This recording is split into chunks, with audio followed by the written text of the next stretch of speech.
চা?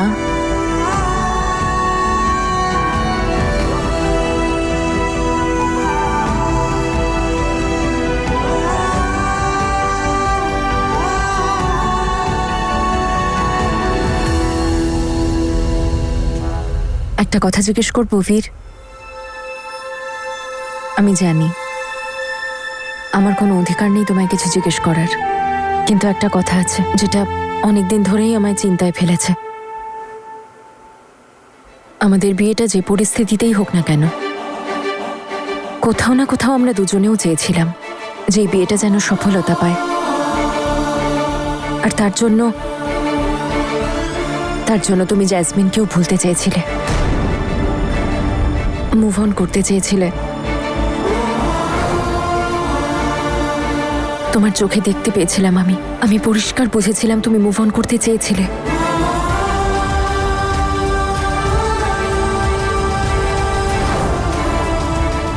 তাহলে এমন কি ঘটলো যে হঠাৎ করে তুমি এত বড় একটা ডিসিশন নিলে?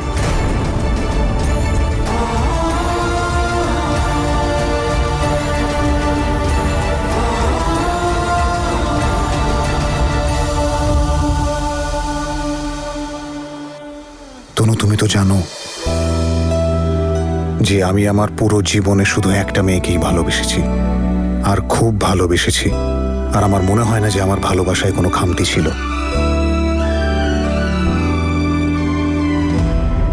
কিন্তু আমাদের বিয়ের দিন জেসমিন যেটা করলো, তারপরে আমি ভেবেছিলাম যে জেসমিনের জীবনে কানাডার থেকে বেশি ইম্পর্ট্যান্ট আর কিছুই নেই, আমিও নই। আর সেই কারণেই আমি মুভ অন হতে চেয়েছিলাম।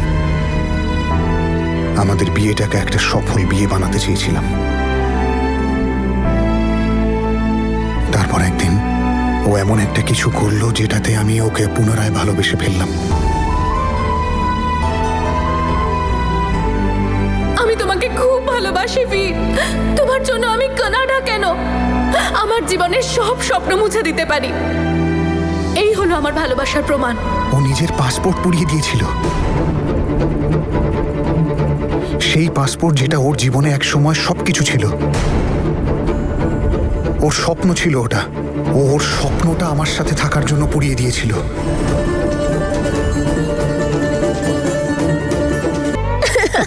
আরে সাবধানে সাবধানে। क्यों देख कर तुझको ऐसा लगा है, तुझसे जन्मों का नाता मेरा है, तुझसे जन्मों का नाता मेरा। মাম্মা মাম্মা মাম্মা,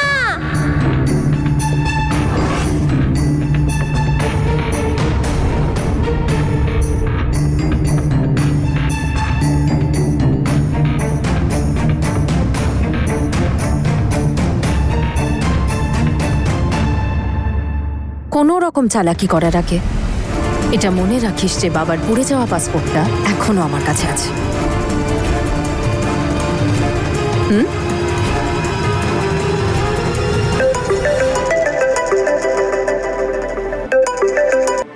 হ্যালো? তনু ওখানে সব ঠিক আছে তো? জ্যাসমিন কোনো প্রবলেম করেনি তো? না দিদি, তুমি টেনশন করো না। নিশ্চয়ই কারোর সঙ্গে মিলে নতুন কোনো খেলা শুরু করছে। ক্যান্ডি আজ রাতে ওখানে থাকবে, কোনো প্রবলেম হবে না তো তনু? না দিদি, কোনো প্রবলেম হবে না। আর উপরওয়ালা তো আছে আমাদের সাথে। সত্যি কথা বলবো তনু, ক্যান্ডির সাথে সবার পরিচয় করিয়ে তুমি আবার আমার পরিবারকে ফেরত পাওয়ার ইচ্ছা জাগিয়ে তুললে। থ্যাংক ইউ তনু, আমিও আর ওয়েট করতে পারছি না। হ্যাঁ দিদি, ইনফ্যাক্ট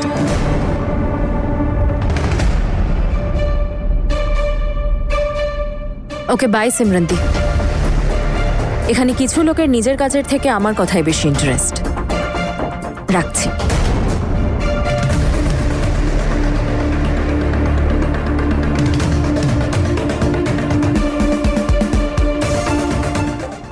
যে পাসপোর্টের দৌলতে ও এত লাফালাফি করছে না, একবার সেই পাসপোর্টটা আমি হাতে পেয়ে যাই, তারপর ওর সব খেলা আমি শেষ করে দেব। আজ ক্যান্ডি আমাদের সাথে থাকবে, বুঝলে? হ্যাঁ বলো। ওর পছন্দের সব খাবার বানাও, আজ সারাদিন সারা রাত দারুণ পার্টি হবে। ইয়ে! তাহলে ক্যান্ডি কি খাবে তুমি? Pizza, burger, cold drinks, French fry.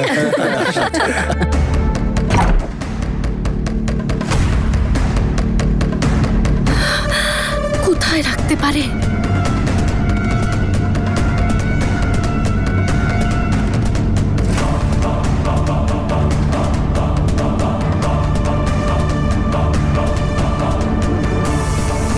কোথায় লুকিয়ে রাখতে পারে?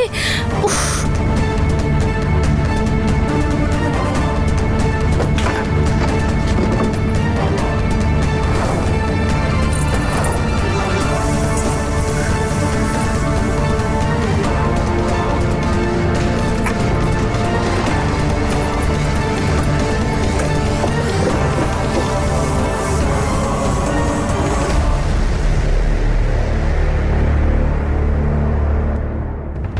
নিশ্চয়ই ও পাসপোর্টটা এই সেফ লকারে রেখেছে।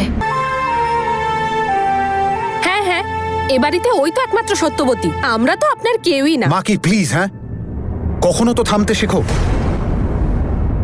বাবা, এখন একটু বেটার লাগছে? বাবা, তোমার বিপি লো হয়ে গিয়েছিল, এই সবে তোমার জ্ঞান ফিরল, একটু রেস্ট করে নাও। হ্যাঁ বাবা। আর আপনি কি খাবেন? তোর নিজের হাতে তৈরি করা স্যুপ। এক্ষুনি বানিয়ে আনছি। ঠিক আছে।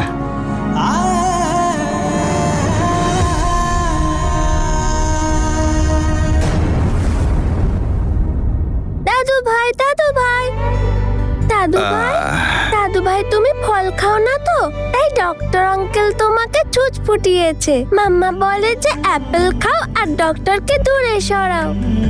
আমার ডাক্তারেরও দরকার নেই আর আপেলেরও দরকার নেই, আমার এই ফুচকাকে দরকার।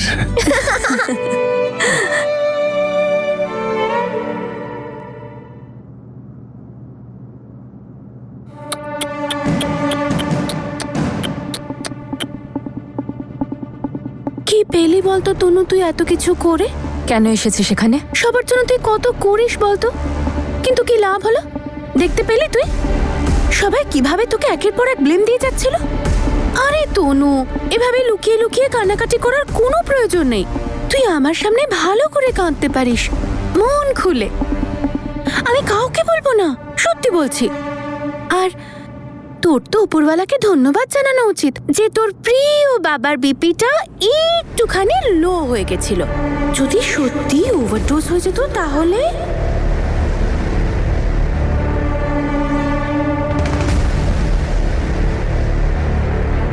না, আমি বলতে চাইছি তুই নিজেই ভেবে দেখ না, একটা এক্সট্রা ওষুধ আর মানুষটা অজ্ঞান হয়ে গেল। যদি এরকম 10টা ওষুধ ওনার পেটে চলে যেত তাহলে?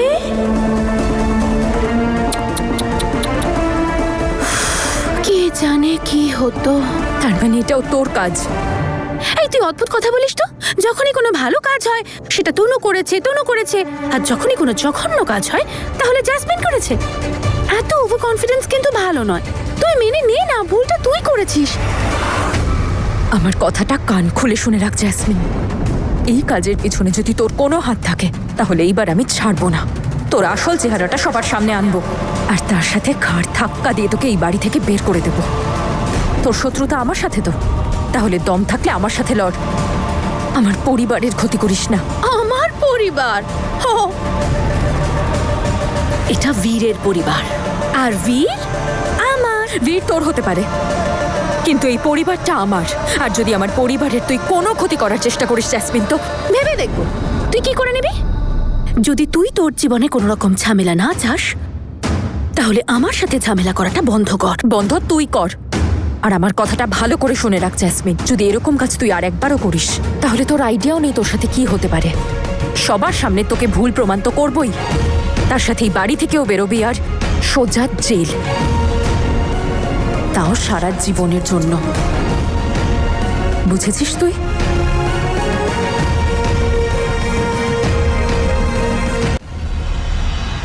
কাল থেকে নবরাত্রি শুরু হচ্ছে। আচ্ছা বৌমা, হ্যাঁ মা। দেবী মায়ের জন্য রূপো চাঁদোয়া আছে না? হ্যাঁ মা। ওটা বের করে রেখো।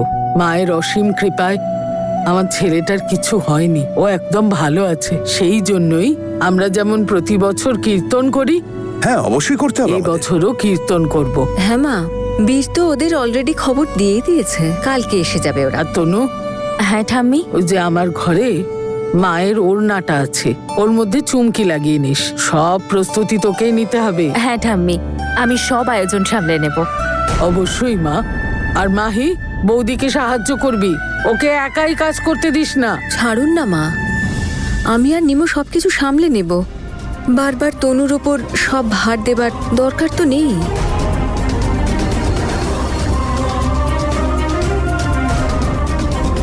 আর এমনিতেও 6 মাস পরে তো ও এখান থেকে চলেই যাবে।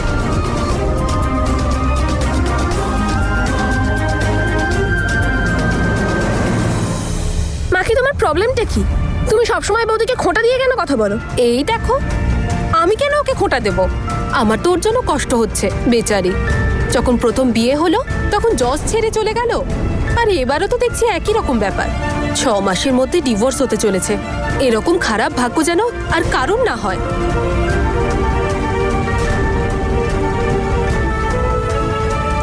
কপাল তো আমাদেরই খারাপ। আরে তুমি উঠে চলে এলে কেন গো?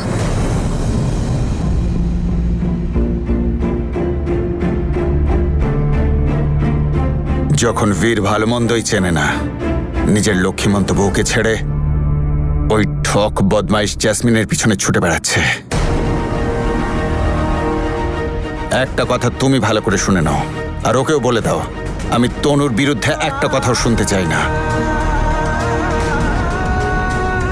আর হ্যাঁ, আমি ভালো আছি, আমার এমন কিছু হয়নি। হ্যাঁ, ভুল হতেই পারে, সবারই হয়। এটা নিয়ে হই হই করার মতো কিচ্ছু হয়নি। তনু আগেও যেমন আমাকে ওষুধ দিত, তেমনি ভবিষ্যতেও দেবে। তুই টেনশন করিস না মা, আমি থাকতে কেউ তোকে কিচ্ছু বলবে না।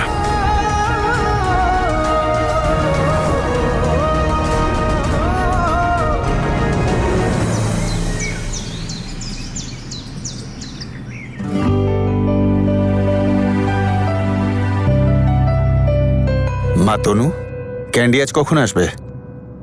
বাবা, ক্যান্ডি তো কখন আসবে?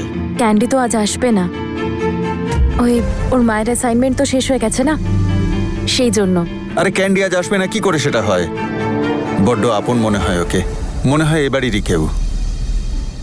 বাড়িতে একটা অনুষ্ঠান, ওকে ছাড়া তো ফাঁকা লাগবে। সত্যি, এই নে অমৃত, একদম ঠিক বলছো তুমি। আমাদের এমন অভ্যেস হয়ে গেছে যে ওকে ছাড়া বাড়িটাই ফাঁকা লাগে। আমাদের প্ল্যানের সেকেন্ড ফেজ শুরু হয়ে গেছে। জ্যাসমিনের উপর কোনো ভরসা নেই দিদি, তাই যত তাড়াতাড়ি সম্ভব তোমাকে ওই বাড়িতে ফিরিয়ে নিয়ে গিয়ে এসব শেষ করতে চাই আমি। বাড়িতে বাবার সাথে বাকি সবাইও ক্যান্ডিকে খুব ভালোবাসতে শুরু করেছে, আর যখন ক্যান্ডি ওখানে যাবে না, সবাই ওকে মিস করবে, ওর ব্যাপারে জিজ্ঞেস করবে। আর তখন সুযোগ বুঝে আমি সবাইকে তোমার ব্যাপারে বলবো। আর দেখো, সত্যিটা জানার পর তোমায় সবাই ক্ষমা করে দেবে, আর তোমাকে অ্যাকসেপ্টও করে নেবে। যা মা, নিয়ে আয় ওকে। কিন্তু আমি ওর মাকে কি বলবো বাবা? আরে বলার কি আছে মা, ওর মায়ের সাথেও পরিচয় হয়ে যাবে। আরে বাড়িতে একটা অনুষ্ঠান, ওনাকেও ডেকে নে। হ্যাঁ বৌদি, ইনভাইট করো না ক্যান্ডির মাকে। আমিও সেই মাকে দেখতে চাই যে ওকে এত সুন্দর করে মানুষ করেছে। আপনারা সত্যি ক্যান্ডির মায়ের সাথে দেখা করতে চান? হ্যাঁ অবশ্যই, কেন নয়। তাড়াতাড়ি যা, দেরি করিস না। হ্যাঁ বৌদি, তাড়াতাড়ি নিয়ে এসো ওনাকে।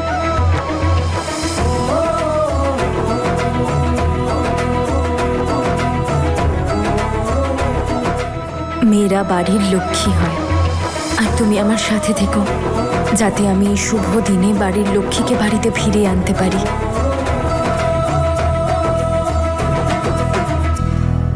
তনু সিমরান দিদিকে এই বাড়িতে নিয়ে আসার আগে আঙ্কেলের সামনে তনু যে মিথ্যেবাদী সেটা আমাকে প্রমাণ করে দিতেই হবে।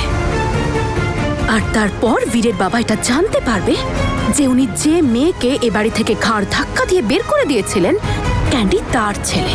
আর ওনার ভালো মেয়ে তনু কিভাবে ওনাকে আর বাড়ির সবাইকে বোকা বানাচ্ছে।